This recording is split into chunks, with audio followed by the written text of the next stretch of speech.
you're going to see a higher return on your investment on that medium than through something like email or phone calls, which may be more conventional.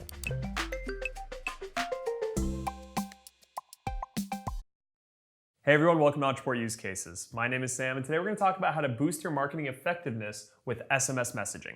So if you're not familiar with what SMS is, we're talking about text messages, right? It stands for short message service, and when you get a text on your phone, that's what we're talking about. So, all right, what we're going to talk about today is a marketing technique in which you use permission-based text messaging to send your leads and customers promotional messages or other brand-related notifications like appointment reminders or surveys directly to their mobile devices. So you probably already text with your friends and your family, but what I'm encouraging you to consider in this video is that you can use that as another medium to communicate with your leads and clients as well, right? So why you'd want to do something like this is first off to boost your ROI. So there's a certain element to SMS that's unique to texting, which is that it's more personal, right? You get it on your phone from contacts that you're familiar with, or in this case, companies that you're familiar with and have given permission to communicate with you on that platform. So there's a good chance that you're going to see a higher return on your investment on that medium than through something like email or phone calls, which may be more conventional. Second reason, boost engagement. There's a statistic I read recently that says that texts are read like 90% of the time, and of those 90% of the time, they're read within the first minute of it being sent. Those are numbers that you just can't compete with in email or even with phone calls, right? Most of the time when you call somebody, they don't answer the phone. But with text messages, not only do they read that thing, but they read it really fast. So you're gonna get a lot of engagement there. Third, gain a competitive advantage. So like I said, this is a medium that's been around for a long time, right? Texting is not a new thing, but not a lot of businesses are using it in their marketing and in their client activation and things like that. So it's, depending on who your competition is, there's a good chance they're not using this platform already. And then finally, immediacy. So like I said earlier, people are reading text messages really quickly. You can send out something like, hey, I've got a new product that just hit the shelves right now, and know that it's going to be read by your SMS subscribers really quickly. So there's some immediacy there as well. So let's look at a couple ways you can use this in your business. And I want to point out, we actually chose these two very specifically because one of them sort of happens pre-purchase, which is what you would probably associate with marketing campaigns, but one of them also happens after they buy something. So this medium shouldn't just be used for pitching your product to people. I encourage you to consider it through every stage of your customer's life cycle. Okay, so the first example is what we call customer activation. So this is really good if you have a more complicated product or a product that's maybe a subscription service and you want to activate them and get them to use it, because you probably know that the best way to keep them around and keep them paying their monthly bill is to get them using the product. A great example of this is, I love paying my Netflix bill because I get so much value out of it, but if I wasn't watching it, I would cancel that service, right? So this is a great way to sort of encourage people to get the most out of what they've purchased. So somebody buys your product, and then you put them onto an activation campaign, and you're going to deliver these messages through SMS, which is what we're talking about today.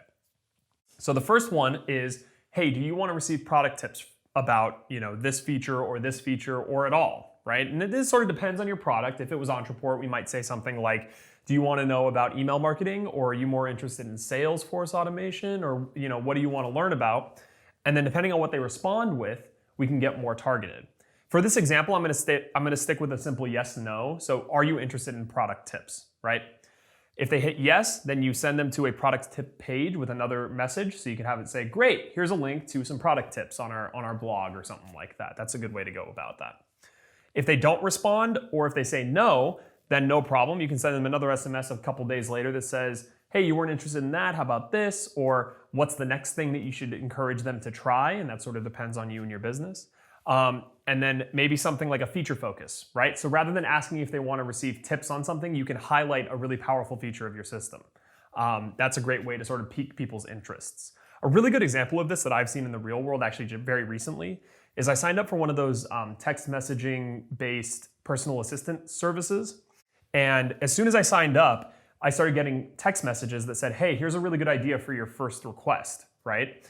After I didn't put in a request for a couple days, I got another one that said, have you considered letting us manage your calendar? And things like that, right? They're trying to get me to use the system because they know if I use it, I'm more likely to stick around. So that's a really good use of this. Another one is progressive profiling. So this is more on the pre-purchase side.